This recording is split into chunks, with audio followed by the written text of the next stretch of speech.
What might be trivial to a statistician could be critical to an athlete.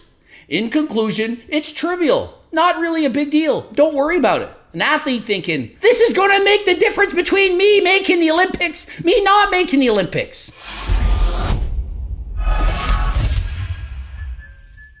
Coach Greg, and today, birth control is killing your gains.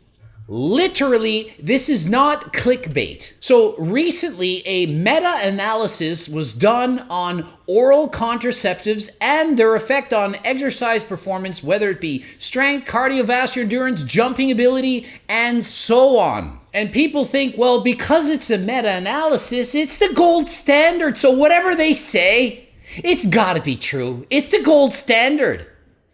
Watch this video. You are going to be mind blown. You're not going to believe the bullshit that was spewed in these meta-analyses. The researchers, the analytics, everything. Wait till the end, then comment, say thank you for pointing out the truth. So the conclusions of the meta-analysis was that the results were maybe it can hurt you a little bit, but if it does, it's trivial. So maybe if you're on birth control, it could slightly impair your performance.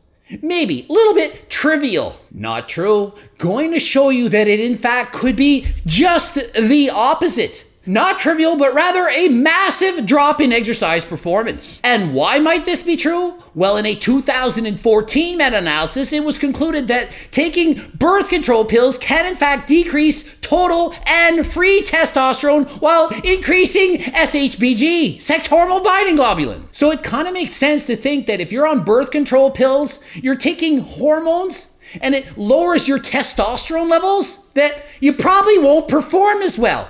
It seems like common sense now, isn't it? But does it in fact decrease exercise performance? And is it trivial? Marginal? Little bit? Lot? And how do we know if it's a lot or a little bit? Who decides what's trivial and what's not trivial? But the new 2020 meta-analysis, it says it's trivial. Well, let's take a look at this meta-analysis and dive deeper. Let's look at the studies within the meta-analysis. Let's see, does it make sense that this is trivial? I'll let you decide.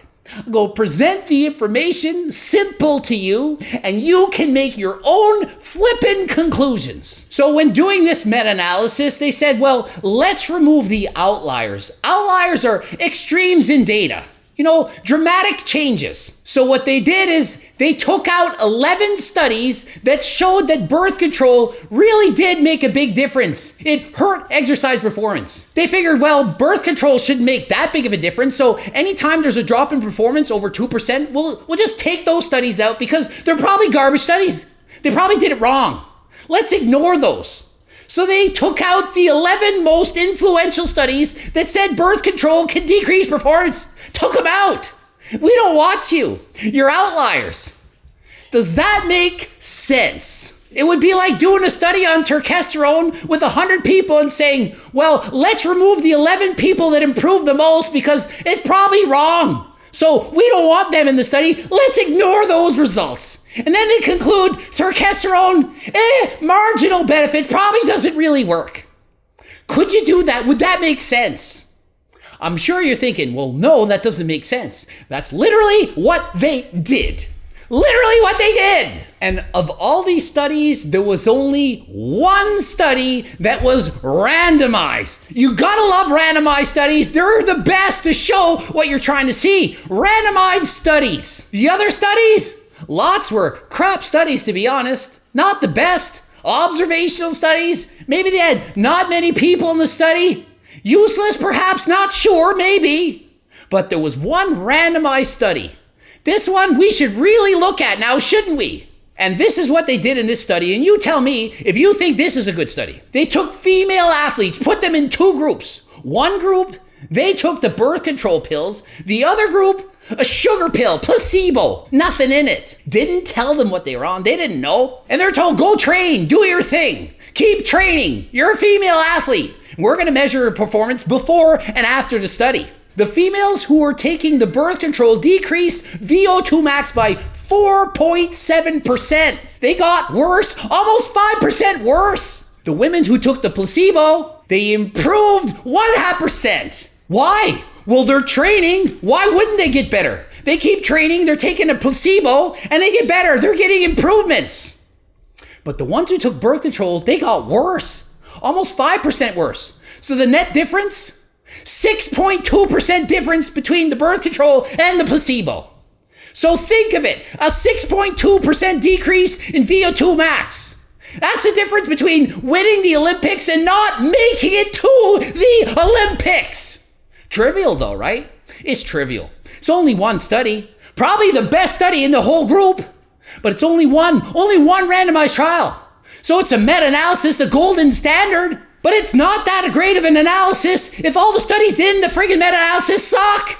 If they're not good studies, what is the use? If you compile a bunch of shit, it's a bigger pile of shit. I'd rather have one good study done right than 50 piles of shit combined together. Are you with me? Do you get it? Is it making sense? You start to understand why science isn't always the answer. Why the interpretation of that science is what truly matters. You can't just read a study and say, oh, this is what they're saying. This is what it means. And the people that compile this research and do the analysis and say, this is my conclusion, can you trust that person? What if they're a statistician reporting the data and they don't understand exercise physiology? Oh, you're only decreasing by 5% in VO2 max? That's not a big deal. It's 5%. Who cares? They're a couch potato. But if the statistician is a cyclist, says, wow, 5% drop, that's incredible, that's horrible. Wow. They're not going to say trivial. They're going to say extreme. Oh my goodness. This is groundbreaking news. Why hasn't anyone talked about this? Oh, and on the side, yeah, the people who took the birth control pills, they gained body fat and water weight. Doesn't mean calories in, calories out didn't work, but they gained body fat, increased water retention. Could be that they took birth control and it made them want to eat more calories. They were in a surplus and so they got fatter. Doesn't mean calories in, calories out doesn't work. See, if you don't know how to analyze this, you might think, oh, see, birth control makes you fat. Birth control might make you hungrier, you eat more, and then you get fat. And that's not all. More problems. We're not done yet. That's right. We're keep going. The meta-analysis that showed these trivial effects, guess what? Every single study reported that the people not taking birth control had better performance than the ones taking birth control. Every single one, all of them. How often in science does every single study show that one is better than the other? I'm going to tell you right now, it's pretty friggin' rare. And who decides exactly what trivial is? The person concluded that it was trivial. Is a 5-pound increase on your bench press trivial? Is running the mile 5 seconds faster trivial? Is increasing muscle mass by 1 pound of muscle trivial? It depends. It depends who you ask. If you ask an elite level athlete if a 1% improvement is trivial or not, they're going to say, are you kidding me? I can improve by 1%? 1% is the difference between winning a gold medal and not being on the podium. 1% is incredible. But if you're just an average Joe and you don't care, 1%, who cares? 1%. Hey, you can drop your body fat by 1%. Well, I'm 43%. I go down to 42. I don't care. I'm not going to take that. What about if you're 6%, you get down to 5 and you win the bodybuilding show? Incredible. So it depends on who you ask and who exactly decides what's trivial and what's not trivial. And just to hammer it home here, let's look at one study within this meta-analysis. And let me ask you, do you think that this is trivial? They compared peak oxygen uptake between a control group who wasn't taking birth control and one who was taking birth control. Not taking birth control, 2.6 liters of oxygen. 2.6. The control group, 2.6 liters of oxygen. And in comparison, those taking birth control, 2.1. 2.1 versus 2.6. That's 0.5 more. Let me go to the calculator. What percent difference is that? 20% difference in peak oxygen uptake. 20% difference. 20% better. The group taking oral contraceptives was 20% worse than the group who wasn't. Is that trivial to you? Does it sound trivial? 20% difference. If I had a supplement that I could sell you and say you'll get 20% improvement in something, 20% stronger, 20% faster on the bike, do you know how much I could sell that for? Let me tell you right now. Probably not legal, have to be a PD. Steroids probably could make you 20% bigger, stronger. 20%! Trivial. That's trivial. It was trivial. And at the anaerobic threshold, peak oxygen uptake, 1.47 to 1.18, it's just 0.3. What's 0.3? It's trivial. Maybe I'm the only one that thinks that a 20% difference is an extreme difference. Not sure. I don't know, you tell me. And what is the moral of the story here? Well, science is up for interpretation. Depending on who reads a study and decides what's trivial or not, that can make a dramatic impact on what the people think from the study that was presented. What might be trivial to a statistician could be critical to an athlete. In conclusion, it's trivial. Not really a big deal. Don't worry about it. An athlete thinking, are you kidding me? I need to know this. This is going to make the difference between me making the Olympics, me not making the Olympics. And a meta-analysis is not necessarily the gold standard.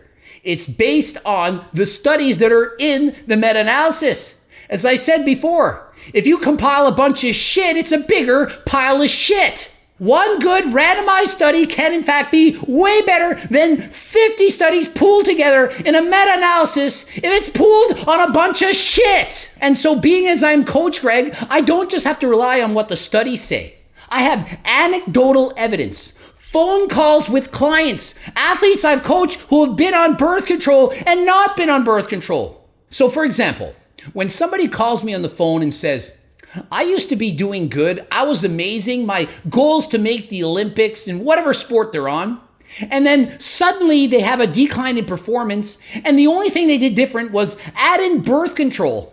And they're like, suddenly I feel like shit. I don't have any energy. They get their blood work done and they show me that they have a dramatic decrease in testosterone, free and total.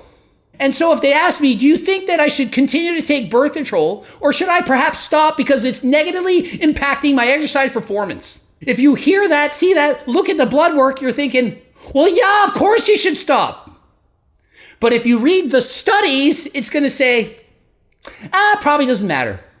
Trivial. So what's better? To rely on the studies, the meta-analysis, which was concluded by a statistician that probably isn't an exercise performing athlete, doesn't really truly understand how important these small differences can make. They rule out the fact that perhaps a 20% change in oxygen uptake is a big deal to an endurance athlete. Or they're just a statistician. I just look at the numbers. I don't read every one of these studies. I don't have time for that. Let's just compile it. Let's do this and let's do that. So rather than read every single study and try to understand it on the performance benefit for that specific sport, is a 3 centimeter difference in a high jump really that big of a deal? Does a 1% improvement in the bench press matter? They try to compartmentalize everything and say, let's just make effect size. Let's not look at everything. Let's just make it all the same. Effect size. Result of 0.1, 0.2%. Overall, that's pretty trivial. Doesn't matter. But it can make a huge difference and be critical, very important within any given study. And what is always the case is things are on a spectrum. You take 100 women on birth control, there might be 10 that, oh my goodness, it's horrible for them. The other 10, no difference whatsoever, not a big deal. Not even trivial, nothing. Zero. But to those 10 women who it dramatically affects, it can make all the difference in the world. So in conclusion, my opinion is that the actual conclusions made during this investigation, this meta-analysis, are so bad, you'd almost think that it was funded by birth control companies. But I couldn't see that anywhere. I couldn't find that there was any conflict of interest. Or could it be that the person who made these conclusions is simply a statistician with no exercise background? They didn't realize how big of an impact, the difference that these things could actually make to an athlete. In general, all of these smaller studies pointed to the conclusion that birth control can in fact negatively affect exercise performance. And the randomized trial said it's negatively affecting exercise performance. So I'll let you decide. Do you think that birth control could be hurting your gains? Ending it here. GregDoucette.com for coaching. Greg Doucette IB Pro. Please watch the bloops. Harder than last time supplements to help improve your gains. Also the cookbook, trading books, coaching plans by me and my team. Subscribe and click that freaking bell button right now. Do it now. You want quality scientific information explained in an old bullshit way? Please follow me, watch my channel, and until next time, I am out.